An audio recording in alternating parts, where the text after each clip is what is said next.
नमस्कार,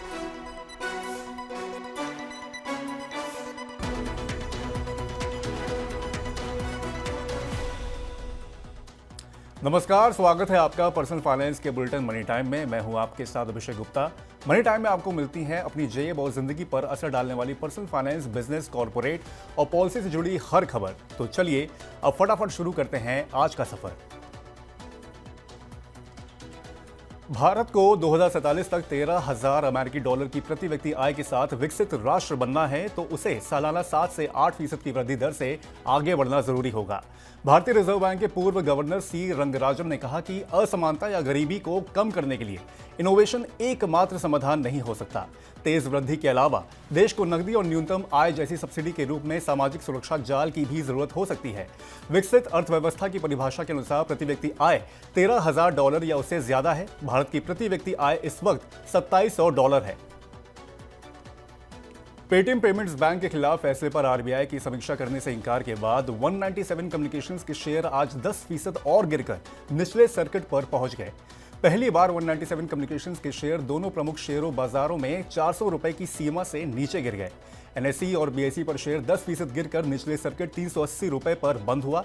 यह पिछले 52 हफ्ते का सबसे निचला स्तर है। ब्रोकिंग फर्म मैक्वायर ने पेटीएम को डाउनग्रेड कर दिया है। इसके साथ ही उसने अपना टारगेट भी घटाकर 275 रुपए कर दिया है। इससे भी शेयरों पर दबाव बना हुआ है। दिल्ली जयपुर के बीच की दूरी अब केवल 2 घंटे में पूरी होगी। सड़क परिवहन और राजमार्ग मंत्री नितिन गडकरी ने कहा कि दिल्ली मुंबई एक्सप्रेसवे पर इलेक्ट्रिक केबल बिछाई जा रही है। इसके पूरा होने पर यहां इलेक्ट्रिक बसों का परिचालन शुरू किया जाएगा। इन बसों की मदद से दिल्ली से जयपुर की यात्रा केवल 2 घंटे में पूरी की जा सकेगी। इतना ही नहीं, इन इलेक्ट्रिक बसों का किराया डीजल बसों की तुलना में 30% कम होगा। भारतीय रिजर्व बैंक के गवर्नर शक्तिकांत दास का कहना है कि बाजार अनुमान से कम सरकारी उधारी निजी क्षेत्र के लिए पूंजी की उपलब्धता बढ़ाएगी। इससे महंगाई में कमी आएगी और आर्थिक वृद्धि को बढ़ावा मिलेगा। इस साल की उधारी बाजार की शुरुआती उम्मीद से कम है। उधारी की कम मात्रा का मतलब है कि निजी क्षेत्र की जरूरतों को पूरा करने के लिए बैंकों में अधिक संसाधन उपलब्ध होंगे। कम सरकारी उधारी आर्थिक वृद्धि को बढ़ावा देने वाला कदम है, क्योंकि इससे निजी क्षेत्र को अपना निवेश करने के लिए अधिक ऋण उपलब्ध होगा। निवेश, बचत, खर्च और आपकी बीमा से जुड़ी कोई समस्या है या आपके मन में कोई सवाल है, तो आप आज उनका समाधान कर सकते हैं। मनी 9 एक बार फिर से आपके लिए लेकर आया है फाइनेंशियल फ्रीडम समिट का दूसरा संस्करण। लगातार दूसरे साल देश के शीर्ष नीति निर्माता, वित्तीय सेवाओं के दिग्गज और निवेश गुरु दिन भर करेंगे चर्चा। बताएंगे आपको कमाई, खर्च, निवेश और बचत से जुड़ी बारीकियां। अगर आप भी अपनी वित्तीय सेहत को बनाना चाहते हैं मजबूत, तो 14 फरवरी को दोपहर 12 बजे से जुड़ जाएं मनी 9 लाइव के साथ।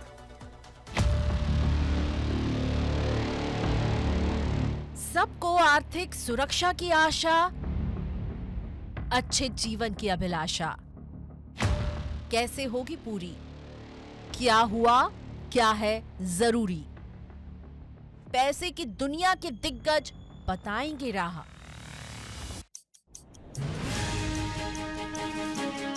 देश के वित्तीय महारथियों का महाकुंभ। टीवी 9 नेटवर्क के फाइनेंशियल फ्रीडम समिट का दूसरा संस्करण।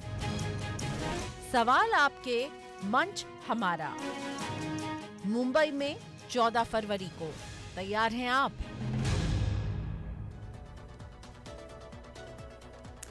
वैश्विक बाजारों के मिले-जुले रुख के बीच बैंकों, वित्तीय सेवाओं और आईटी क्षेत्र के शेयरों में खरीदारी से मंगलवार को घरेलू शेयर बाजारों में रौनक लौट आई। सेंसेक्स 482 अंक बढ़कर 71,555 अंक पर बंद हुआ। एनएसई निफ्टी 127 अंक बढ़कर 21,743 अंक पर बंद हुआ।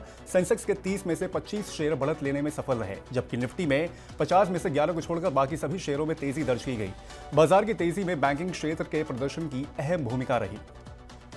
साल 2024 की पहली छमाही में देश में कंपनियों की ओर से फ्रेशर्स को नौकरी देने की मंशा में सुधार दिखाई पड़ रहा है। टीम लीज की रिपोर्ट में बताया गया है कि इस साल की पहली छमाही में 68% कंपनियां फ्रेशर्स को नौकरी पर रखना चाहती हैं, जो कि पिछले साल के 65% की तुलना में 3% ज्यादा है। भारतीय अर्थव्यवस्था में परिवर्तन और समकालीन कौशल से युक्त प्रतिभाओं की बढ़ती मांग की वजह से कंपनियों की ओर से फ्रेशर्स को नौकरी देने की संख्या बढ़ सकती है। इलेक्ट्रिक कार खरीदना अब सस्ता होगा। टाटा मोटर्स ने अपने 2 इलेक्ट्रिक वाहनों नेक्सॉन ईवी और टियागो ईवी की कीमतों में कटौती का ऐलान किया है। टाटा मोटर्स ने नेक्सॉन ईवी की कीमत में 1,20,000 रुपए तक की कटौती की है। अब इसकी नई कीमत 14,49,000 रुपए से शुरू होगी। टियागो ईवी की कीमत में 70,000 रुपए तक की कटौती की गई है। इसकी कीमत अब 7,99,000 रुपए से शुरू होगी। बैटरी की लागत में कमी आने के बाद कंपनी ने वाहनों के दाम घटाए हैं। ऐसे में उम्मीद की जा सकती है कि अन्य कंपनियां भी जल्द कीमत घटाने की घोषणा करेंगी। सोने में निवेश को लेकर आकर्षण बना हुआ है। गोल्ड एक्सचेंज ट्रेडेड फंड यानी कि ईटीएफ में जनवरी में 657 करोड़ रुपए निवेश किए गए, जो इससे पिछले महीने की तुलना में 7 गुना है।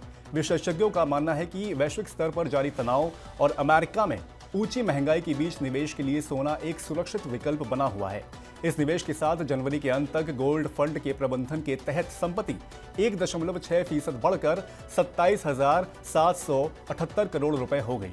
निवेश, बचत, खर्च और बीमा से जुड़ी अगर आपको कोई परेशानी है या आपके मन में कुछ सवाल है तो आप आज उनका समाधान कर सकते हैं। मनी लाइन एक बार फिर से आपके लिए लेकर आया है फाइनेंशियल फ्रीडम समिट का दूसरा संस्करण। लगातार दूसरे साल देश के शीर्ष नीति निर्माता, वित्तीय सेवाओं के दिग्गज और निवेश गुरु दिन भर करेंगे चर्चा। बताएंगे आपको कमाई, खर्च, निवेश और बचत से जुड़ी बारीकियां। अगर आप भी अपनी वित्तीय सेहत को बनाना चाहते हैं मजबूत, तो 14 फरवरी को दोपहर 12 बजे से जुड़ जाएं मनी लाइन के साथ।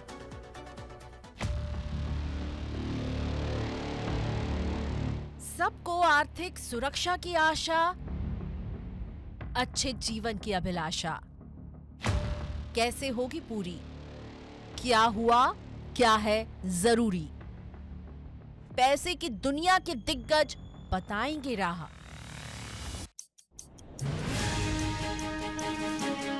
देश के वित्तीय महारथियों का महाकुंभ।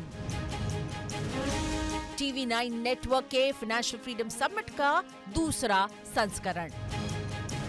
सवाल आपके, मंच हमारा। मुंबई में 14 फरवरी को। तैयार हैं आप?